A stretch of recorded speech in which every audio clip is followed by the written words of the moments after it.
It could be the first sunny inauguration day since President Bill Clinton was sworn in for his first term, nearly 3 decades ago. The forecast for Washington, D.C. on Wednesday calls for mostly sunny skies with a noon temperature around 40 degrees. It is expected to be a bit breezy, with sustained winds from the northwest at 10 miles per hour, with gusts up to 20 miles per hour. The afternoon high temperature should warm a few more degrees, peaking at around 45 degrees, but wind gusts will keep the feels like temperatures in the mid-30s for most of the ceremony. Compared to the last few inaugurations, the upcoming one looks like it will have the most ideal weather conditions in the 21st century. Donald Trump's 2017 inauguration, temperature of 48 degrees at noon. Cloudy. Sprinkles at swearing-in ceremony. Light rain at start of parade. South winds around 5. Obama's 2013 inauguration, cloudy. South winds 7 miles per hour. Temperature of 45 degrees at S 2009 inauguration, filtered sun through cirrus clouds.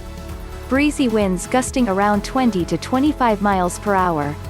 Temperature of 28 degrees at noon with wind chill values as low as the mid-W. Bush's 2005 inauguration, mostly cloudy skies with a temperature of 35 degrees at noon. Around 1 inch of snow was already on the S 2001 inauguration, a cool dreary day, with rain and fog, visibility down to 2 miles, and a temperature of 36 degrees at noon. Bill Clinton's 1997 inauguration, temperature of 34 degrees at noon with mostly cloudy skies. Clinton's 1993 inauguration, sunny and pleasant with a noon high of 40 degrees. By far the worst weather belongs to the 2 inaugurations that led to fatalities of those living in the White House. In 1841, President William Henry Harrison was sworn into office on a miserable cloudy, cold and windy day. He stood outside for nearly 2 hours without a hat or overcoat. He wound up catching a cold which developed into pneumonia and he died just 1 month later. Then, in 1853, outgoing First Lady Abigail Fillmore, who was attending President Franklin Pierce's very cold and snowy inauguration, sat on a cold, wet, and exposed platform during the ceremony. She ended up developing a cold as a result, which then turned into pneumonia, and she died at the end of the month. However, it is probably not fair to consider many of the inauguration days prior to 1937 since the seasons do not match. In 1937 Inauguration Day was moved from March 4 to January 20 as a way to shorten the lame duck transition period.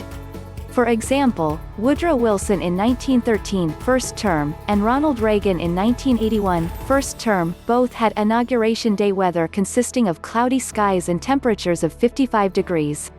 But one of those 55-degree days was in March, when the normal high is 52 degrees, and the other was in January, when the normal high is 43 degrees. So it is a bigger deal for Reagan than it was for Wilson.